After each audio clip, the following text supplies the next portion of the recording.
there's a lot of stigma around aged care.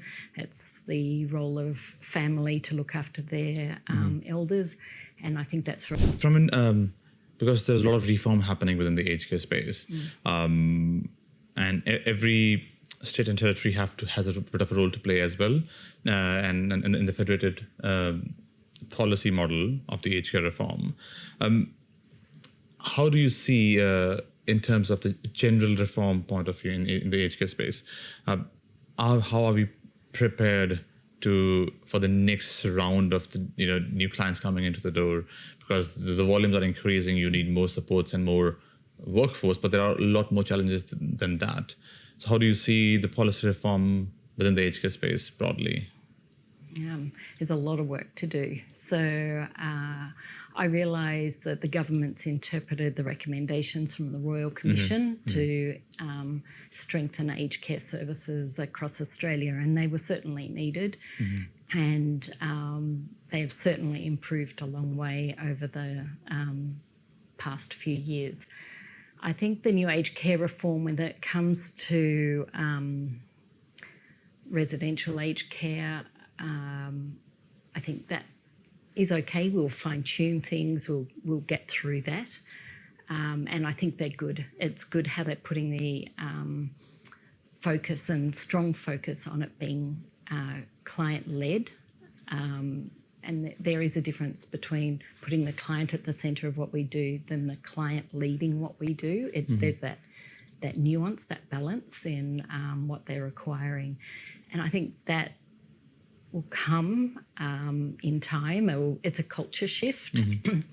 However, within community aged care and the new support at home modelling, I think the intent of government and the intent of the Aged Care Act is right, but the actual rules and the way the government is implementing it, it's not going to land well at all for our communities. At the moment, our communities, there's a lot of stigma around aged care. It's the role of family to look after their elders, and I think that's very honourable, and no one wants to take that away from people. But unfortunately, there's times when we all need extra help, and we need to ask for that help. And I think the aged care opportunity for government is that additional clinical support that can be provided. And the model of that is it's fully funded by government in your own home. So you can get allied health nursing in your own home. However, the entry points are usually someone coming in and cleaning your house or doing the gardening. And the model is now that if you have somebody coming in to support you with the gardening or cleaning the house, those entry points, you need to pay 17.5% of that as an individual. That's your contribution. And that, I think, is going to be a barrier for our communities, because they might go, my family is already doing this, and that's where people instantly think of home care. But we need people entering into the system, even if they pause those services, because getting a package or getting even an assessment takes time. Like, it can take a long time, months to even a year, to have the conversation. Then once you've got an assessment, to get a package can take a year or two to get the package. And nothing in the reforms that have been introduced yet make any of that any easier.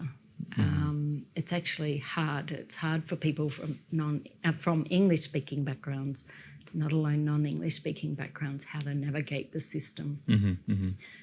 Government spend a lot of money on aged care, but most of that's gone to wages, which is good, increasing the wages of our nursing and our support staff, which is very, very welcome. And we need that to attract workers, a good workforce. At the moment, it's highly competitive between the hospital system and the Age care and disability. we're all stretched, and unfortunately, what's ending up happening is we're outbidding each other in the hunt for the best employees, and the employees are milking that, I guess. Yeah. But we've got a visa system which is a massive opportunity for us to bring more people in on visa pathway. But even that's complicated, and it's scary, and the commitments for employers is difficult, particularly in a market where people might be coming in, and people are coming in and then also shifting and moving into other opportunities. So I think there needs a big step back and go, what have we done and what's working well, and then how do we fine-tune this? I think workforce is a broader question to be answered across all the care sectors. Yep.